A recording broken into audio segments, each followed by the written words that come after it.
Bismillahirrahmanirrahim. Assalamu alaikum class. Welcome back to the class of differential equation. Hope so you will be fine. Last time हमने पढ़ा था introduction के हवाले से, जिसके अंदर आपने डिफरेंशियल इक्वेशन की definition, order differential equation, partial differential equations, classification by order पढ़ा था हमने, ठीक है। और आप लोगों ने उसके अलावा लीनियर और नॉन लीनियर इक्वेशंस के बारे में पढ़ा था। लीनियर नॉन लीनियर की मैंने आपको डेफिनेशन करवाई थी, एग्जांपल्स नहीं दी थी। तो नेक्स्ट लेक्चर अभी जो मैं स्टार्ट करने लगा हूँ वो मैं लीनियर डिफरेंशियल इक्वेशंस की एग्जांपल से स्टार्ट करने लगा हूँ।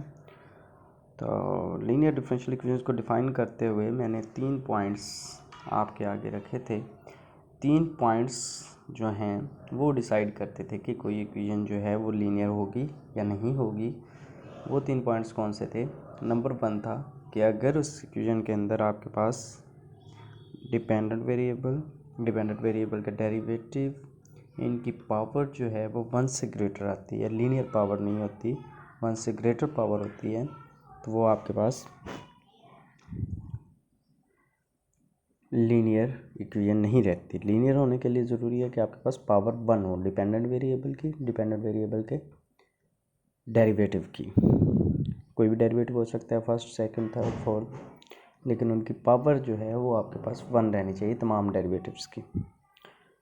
सेकंड थिंग जो मैंने आपको बताई थी कि डिपेंडेंट वेरिएबल और डिपेंडेंट वेरिएबल का डेरिवेटिव और वेरिएबल इटसेल्फ, उनका प्रोडक्ट नहीं होना चाहिए आपके पास। प्रोडक्ट टर्म इक्वेशन के अंदर इन्वॉल्व नहीं होनी चाहिए। अगर प्रोडक्ट टर्म होती है तो आपकी इक्वेशन लीनियर नहीं है, वो नॉन लीनियर है। फ्री फ्रॉम प्रोडक्ट होगी तो वो आपकी लीनियर इक्वेशंस होगी।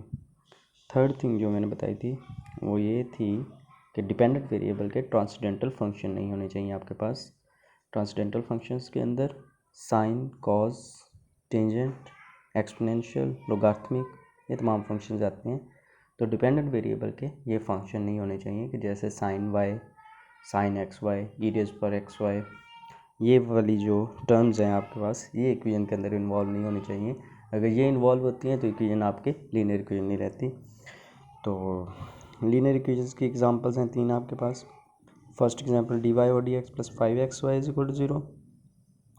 ये भी आपके पास लीनियर है कि आपके पास ना इसमें प्रोडक्ट टर्म है डिपेंडेंट, यहाँ पे आपके पास डिपेंडेंट वेरिएबल y है और इंडिपेंडेंट x है। इंडिपेंडेंट और डिपेंडेंट का प्रोडक्ट मौजूद हो सकता है, लेकिन डिपेंडेंट और डिपेंडेंट के डेरिवेटिव का प्रोडक्ट मौजूद नहीं हो सकता लीनियर डिफरेंशियल इक्वेशन के अंदर। तो फर्स्ट एग्जांपल डी वाई और d x plus 5xy is equal to 0, ये आपके पास लीनियर है। Third second example d cube y over d x square cube plus d square y over d x square minus 5d over d x minus 5y is equal to 15x square. ये x का square है, x की power 2 है। अगर यहाँ पे y की power 2 होती तो ये लीनियर नहीं रहता।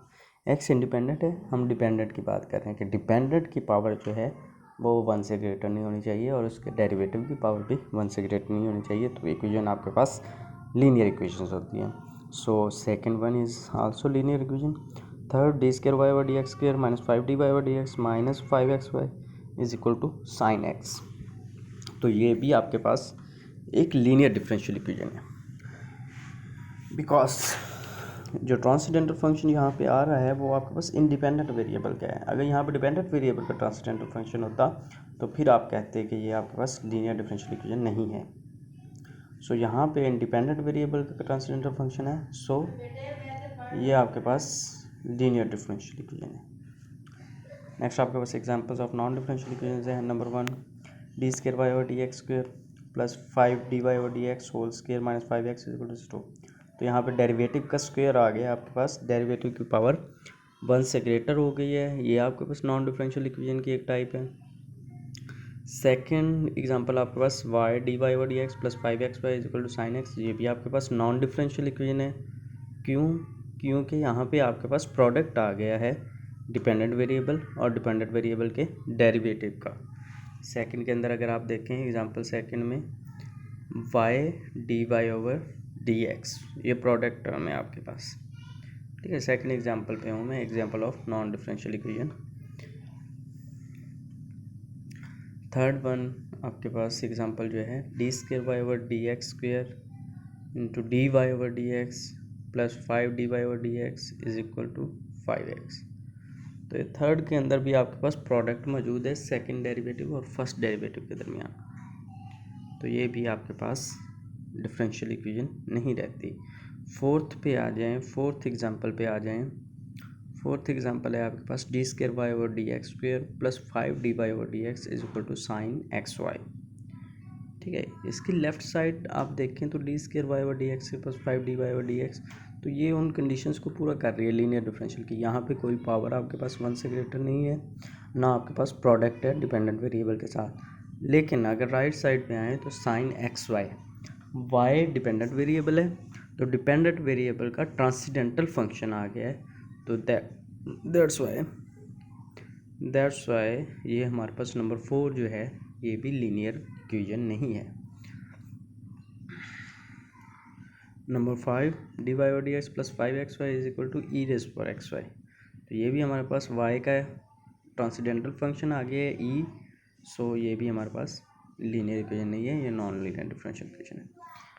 ओके गाइज, नेक्स्ट हमारे पास नेक्स्ट टॉपिक जो हम स्टार्ट करने जा रहे हैं वो फॉर्मेशन ऑफ डिफरेंशियल इक्वेशन है, कि डिफरेंशियल इक्वेशन को फॉर्म कैसे किया जाता है, बनाया कैसे जाता है, बनती कैसे है, इसके कुछ रूल्स हैं। 3 रूल्स हैं आपके पास, rules for the formation of differential equation. ठीक है, आपके पास एक गिवन फंक्शन होगा, एक फंक्शन दिया हुआ होगा, उस फंक्शन से आप जो है डिफरेंशियल इक्वेशन जनरेट करते हैं, फॉर्म करते हैं, फॉर्मेशन करते हैं उसकी एक गिवन फंक्शन को यूज़ करते हुए।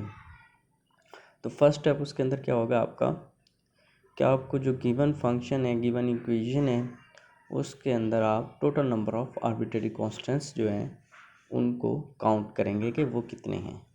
जितने कांस्टेंट होंगे आपने उनको काउंट कर लेना है कि उसके अंदर एक कांस्टेंट मौजूद है, इस इक्वेशन के अंदर 2 कांस्टेंट्स मौजूद हैं, 3 कांस्टेंट्स मौजूद हैं। कांस्टेंट्स वो आपके कोएफिशिएंट्स भी हो सकते हैं, वो आपके वैसे एज अ कांस्टेंट भी हो सकता है शामिल। तो जितने भी कांस्टेंट वहाँ पे होंगे a b c etcetera h के कुछ भी, वो आपने काउंट कर लेने total number of arbitrary constants. Second क्या करेंगे कि जितने आपके पास नंबर ऑफ कांस्टेंट्स होंगे इक्वेशन के अंदर, फंक्शन के अंदर, उतने टाइम आप इक्वेशन को डिफरेंशिएट कर देंगे। फॉर एग्जांपल अगर आपके पास एक कांस्टेंट मौजूद है इक्वेशन के अंदर, तो आप उसको एक टाइम डिफरेंशिएट कर देंगे, एक डेरिवेटिव ले लेंगे।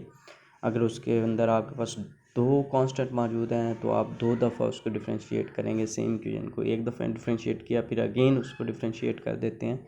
तो जितने कांस्टेंट होंगे उतने टाइम आप इसको डिफरेंशिएट करते जाएंगे। तो डिफरेंशिएट करने के बाद आपके पास जो इक्वेशंस बन जाएंगी, एक आपके पास ओरिजिनल इक्वेशन जो आपका फंक्शन गिवन था, एक वो इक्वेशन होगी, और बाकी इक्वेशन वो आएंगी जो आप डिफरेंशिएट करेंगे। एक दफ़ा डिफरेंशिएट करेंगे एक इक्वेशन आपके पास आ जाएगी, दूसरी दफ़ा डिफरेंशिएट करेंगे दूसरी इक्वेशन आपके पास आ जाएगी, तीसरी दफ़ा डिफरेंशिएट करेंगे तीसरी इक्वेशन आपके पास आ जाएगी।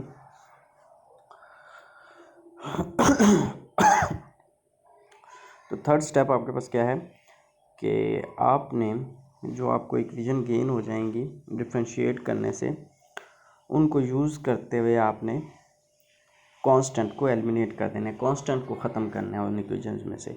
अगर डिफरेंशिएट करते हुए ख़त्म हो जाता है तो वेल एंड गुड, आपको करने की ज़रूरत ही नहीं है, आपका कांस्टेंट एलिमिनेट हो गया है। अगर एलिमिनेट नहीं होता डेरिवेटिव लेते हुए, तो फिर आप क्या करेंगे कि उन कांस्टेंट की वैल्यूज़ निकाल के इससे पहले वाली जो आपका फंक्शन है उसके अंदर रिप्लेस कर देंगे, तो आपके पास वो कांस्टेंट एलिमिनेट हो जाएगा। और उसके बाद आप उसको रीअरेंज कर दें अपने फंक्शन को, कि वैल्यूज़ कांस्टेंट के पुट करने के बाद, कांस्टेंट एलिमिनेट करने के बाद उसको रीअरेंज कर देंगे, तो ये आपका रिक्वायर्ड डिफरेंशियल इक्वेशन होगा। फॉर्मेशन के से रिलेटेड एक एग्जांपल देखते हैं। फॉर एग्जांपल आपके पास एक फंक्शन है y square is equal to c x. अब यहाँ पे आपके पास कितने कांस्टेंट हैं, तो डेफिनेटली यहाँ पे सी कांस्टेंट है, एक ही कांस्टेंट है आपका इस इक्वेशन के अंदर, जस्ट एक कांस्टेंट है, तो आप जस्ट एक दफ़ा ही इसको डिफरेंशिएट करेंगे। तो आप नंबर 1 को डिफरेंशिएट करते हैं विद रिस्पेक्ट टू एक्स, जब with respect to x differentiate किया, वाई स्क्वायर पहले आपका पावर फॉर्मूला अप्लाई होगा, वाई स्क्वायर पावर शुरू में, पावर में से एक कम 2y, और साथ फर्दर डेरिवेटिव y का dy/dx, और x का डेरिवेटिव आपके पास 1 होगा, तो c आ जाएगा। ये क्वेश्चन 2 बन गई। तो स्टूडेंट्स आपके पास थर्ड स्टेप क्या था कि आपने कांस्टेंट को एलिमिनेट करना है। वो कांस्टेंट को एलिमिनेट करके जो इक्वेशन आपके पास बनती है वो आपकी रिक्वायर्ड डिफरेंशियल इक्वेशन होती है। तो यहाँ मेरे पास दो इक्वेशंस हैं, वन आपके पास ओरिजिनल वन थी, सेकंड जो है आपके पास डेरिवेटिव लेने के बाद डिफरेंशिएट करने के बाद आपके पास इक्वेशन सेकंड मिली आपको। अब आप क्या करेंगे कि सेकंड जो है वो c की वैल्यू बन रही है आपके पास, c is equal to 2y/dy/dx। तो c को एलिमिनेट करना है वन में से आपने, तो ये c की वैल्यू जो है आप इक्वेशन वन के अंदर रिप्लेस कर देते हैं। तो जब आप वन के अंदर रिप्लेस करेंगे तो हमें क्या मिलेगा, y square is equal to x में एक्स वहाँ पे पहले से मौजूद है, और c आपके पास 2y है, 2y/dy/dx, तो ये आपके पास क्या बन जाएगा 2xy/dy/dx। तो ये आपकी रिक्वायर्ड डिफरेंशियल इक्वेशन आ गई, जो कि अंडरस्टूड है कि आपके लीनियर डिफरेंशियल इक्वेशन नहीं है। y/dy/dx प्रोडक्ट आ रहा है, y का स्क्वायर भी आ रहा है। तो जस्ट हमारा कंसर्न था डिफरेंशियल इक्वेशन फॉर्म करने से, हमें ये नहीं कहा गया था कि लीनियर करें नॉन लीनियर करें, ये चीज़ें नहीं पूछी जाती फॉर्मेशन के अंदर। फॉर्मेशन के अंदर जस्ट आपने फॉर्म करनी है। स्टेप्स को अगेन देख लीजिएगा स्टूडेंट। फर्स्ट स्टेप आपका है कि आप देखेंगे नंबर ऑफ़ कांस्टेंट्स कितने हैं। जिस तरह से इस इक्वेशन के अंदर इक्वेशन वन के अंदर आपके पास एक कांस्टेंट मौजूद है, सो एक टाइम आप इसको डिफरेंशिएट करेंगे। ये आपके पास सेकंड स्टेप था कि जितने आपके पास कांस्टेंट होंगे उतने टाइम आप अपनी उस फंक्शन को जो है डिफरेंशिएट करेंगे, डेरिवेटिव लेंगे उसका। हमने डेरिवेटिव लिया, वाई स्क्वायर का डेरिवेटिव आपके पास पावर रूल लगेगा, y square 2y, power star में पावर में से एक कम 2y, फर्दर डेरिवेटिव y का dy/dx, और cx का डेरिवेटिव आपके पास c आ जाएगा। ये इक्वेशन 2 बन जाएगी आपके पास। थर्ड स्टेप आपके पास था आपने कांस्टेंट को एलिमिनेट करना है। तो सेकंड के अंदर सेकंड में जो c की वैल्यू बन रही है वो वैल्यू आप सेकंड से इक्वेशन फर्स्ट के अंदर रिप्लेस कर देंगे। रिप्लेस करने के बाद आपकी जो इक्वेशन बन जाएगी वो आपकी रिक्वायर्ड डिफरेंशियल इक्वेशन होगी। एक और एग्जांपल देखिएगा स्टूडेंट कि फॉर एग्जांपल आपके पास फंक्शन है ax plus natural log y is equal to y plus b। तो इसके अंदर आपके पास नंबर ऑफ़ कॉन्स्टेंट्स 2 हैं, a और b दो कॉन्स्टेंट्स आपके मौजूद हैं इस फंक्शन के अंदर। तो आप इसको डेफिनेटली दो दफ़ा डिफरेंशिएट करेंगे। फर्स्ट टाइम आप डिफरेंशिएट करते हैं, आपके पास आ जाते हैं ये एक्स का डेरिवेटिव लेंगे, a आ जाएगा आपके पास, नेचुरल लॉग y का डेरिवेटिव लेंगे आपके पास 1/y dy/dx आ जाएगा आपके पास। 1/y नेचुरल लॉग y का डेरिवेटिव आपके पास, नेचुरल लॉग का डेरिवेटिव 1/y, और y का फर्दर डेरिवेटिव आपके पास dy/dx। इस तरह से y का डेरिवेटिव आपके पास dy/dx, और b कांस्टेंट है चूँकि, और कांस्टेंट का डेरिवेटिव आपके पास 0 हो जाएगा। एक कांस्टेंट ऑटोमेटिकली आपका एलिमिनेट हो गया डेरिवेटिव लेके। अब चूँकि आपके पास दो कांस्टेंट्स जो थे वो मौजूद थे फंक्शन के अंदर, तो आपने दो दफ़ा इसको डिफरेंशिएट करना है।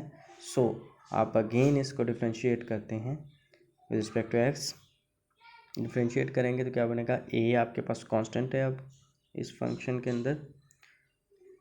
फर्स्ट डेरिवेटिव लेने के बाद जो आपके पास इक्वेशन बनी उसके अंदर आपके पास अब a अकेला है, कांस्टेंट है, तो इसका डेरिवेटिव जब आप लेंगे अगेन तो a का डेरिवेटिव आपके पास 0 हो जाएगा। 1/y dy/dx का आप डेरिवेटिव लेंगे, प्रोडक्ट रूल लगेगा, दो टर्म्स हैं, प्रोडक्ट है आपके पास, प्रोडक्ट रूल आप अप्लाई करेंगे।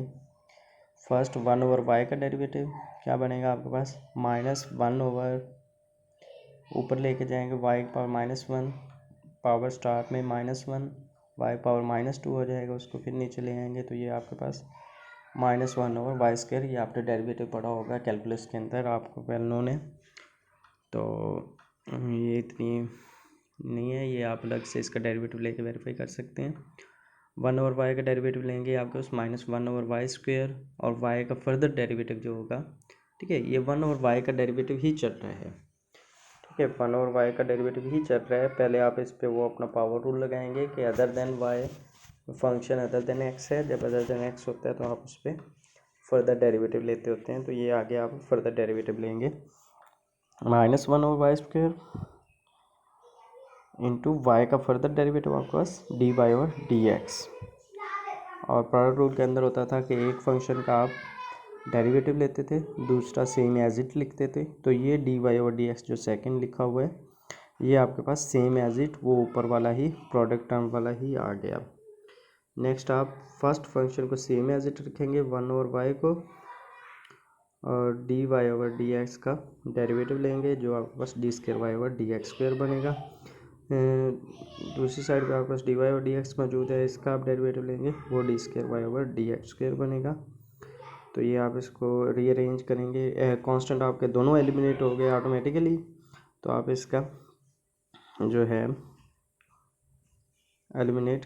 सॉरी आप इसको रीअरेंज करेंगे, उसके आ जाएगा 1/y d²y/dx² को इधर ले आएंगे आप 1/y -1 d²y/dx² माइनस ये 1/y² dy/dx इंटू dy/dx, ये dy/dx को स्केयर हो जाएगा इज इक्वल टू 0। ये आपकी रिक्वायर्ड डिफरेंशियल इक्वेशन आ जाएगी। Try to understand. अगर कोई प्रॉब्लम है तो आप लोग डिस्कस कर सकते हैं मुझसे। फॉर्मेशन के हवाले से आपके लिए असाइनमेंट है, या आप इसका स्क्रीनशॉट ले सकते हैं, इसको नोट कर सकते हैं, पॉज करके वीडियो को पॉज करके आप इसका स्क्रीनशॉट ले सकते हैं। ट्राई टू, आपके पास इसको ट्राई करें, ठीक है। मैं आपको थोड़े से हिंट्स देता जाता हूँ। इक्वेशन 1 के अंदर आपके पास एक कांस्टेंट मौजूद है 3। इक्वेशन 2 के एक दफ़ा आप डिफरेंशिएट करेंगे और उसको 3 को एलिमिनेट करेंगे। इक्वेशन 2 के अंदर आपके पास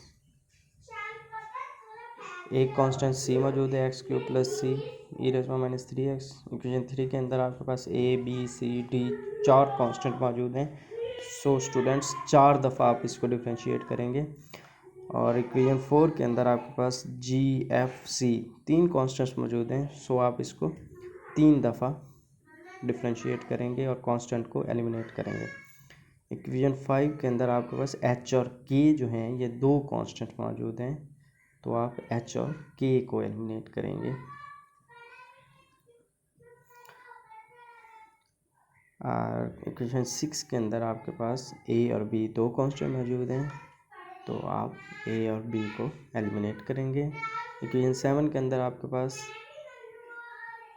वही h और k आर्बिट्रेरी कांस्टेंट हैं, h और k को आप एलिमिनेट करेंगे। इक्वेशन 8 के अंदर आपके पास, क्वेश्चन 8 के अंदर आपके पास x² और a² minus y² b² is equal to 1। ये आपके पास 2 कांस्टेंट्स हैं a² b²। ये स्केयर मैटर नहीं करेगा, constant is a constant, constant का डेरिवेटिव आपके पास 0। कांस्टेंट है, वो स्केयर में हो, उसकी पावर 4 में हो, वो कांस्टेंट ही कंसीडर होगा। तो x² और a² माइनस y² और b², ये a² और b² यहाँ पे कांस्टेंट्स हैं, दो कांस्टेंट हैं। 2 टाइम्स आप इसको डिफरेंशिएट करेंगे और a और b को आप एलिमिनेट करेंगे, ठीक है। बाद क्वेश्चन होंगे जिनके अंदर आपके डेरिवेटिव लेने से ऑटोमेटिकली जो है आपके कांस्टेंट जो हैं एलिमिनेट हो जाएंगे, और कुछ होंगे उनके अंदर आपके वो कांस्टेंट एलिमिनेट नहीं होंगे डेरिवेटिव्स लेने से। तो आप क्या करेंगे, वो डेरिवेटिव्स लेने से जो आपके पास इक्वेशंस बनेगी, फर्स्ट डेरिवेटिव लेंगे एक इक्वेशन, सेकंड लेंगे दूसरी इक्वेशन, थर्ड लेंगे तीसरी इक्वेशन। तो ये जो इक्वेशंस होंगी, इन इक्वेशंस को यूज़ करते हुए साइमल्टेनियसली इन इक्वेशन को सॉल्व करेंगे और कांस्टेंट की वैल्यू जो है वो फाइंड आउट करेंगे। जो कांस्टेंट की वैल्यूज़ आएंगी उनको आप वापस रिप्लेस कर देंगे ओरिजिनल वन के अंदर। तो वो आपका जो होगा रिक्वायर्ड डिफरेंशियल इक्वेशन बन जाएगा। इस इक्वेशन 9 के अंदर आपके पास ax² + by² is equal to 1। ये आपके पास अदर डिफरेंशियल इक्वेशन एक और इक्वेशन है जिसके अंदर आपके पास दो कांस्टेंट कॉनिक्स है, ये आपके पास हाइपरबोला है, ये आपके पास पैराबोला है 7। ये बातें याद रखिएगा स्टूडेंट्स, ये बाय नेम भी आपके पास क्वेश्चन आ सकता है। क्वेश्चन 5 जो है वो आपका सर्कल है पासिंग थ्रू सेंटर एच के, रेडियस ए। क्वेश्चन 6 जो है वो आपके पास एलिप्स है, इक्वेशन ऑफ एलिप्स है। क्वेश्चन 7 जो है वो आपके पास इक्वेशन ऑफ पैराबोला है। क्वेश्चन 8 जो है वो आपके पास इक्वेशन ऑफ हाइपरबोला है। और क्वेश्चन 9 जो है वो इक्वेशन ऑफ कॉनिक्स है आपके पास, x square plus b y square is equal to 1। दो कांस्टेंट हैं ए और बी, दो दफ़ा डिफ्रेंशिएट करेंगे, ए और बी को एलिमिनेट करेंगे। Thank you student, hope so आप लोग ये असाइनमेंट मुझे नेक्स्ट वीक फर्स्ट लेक्चर तक अपलोड करेंगे, फर्स्ट लेक्चर स्टार्ट होने से पहले अपलोड करेंगे। कोई प्रॉब्लम हो आप इस वीक के अंदर किसी भी टाइम मुझसे डिस्कस कर सकते हैं, no problem no issue regarding this. Hope so तमाम स्टूडेंट्स मुझे असाइनमेंट जो है सॉल्व करके अपलोड करेंगे। थैंक यू वेरी मच, अल्लाह हाफिज़।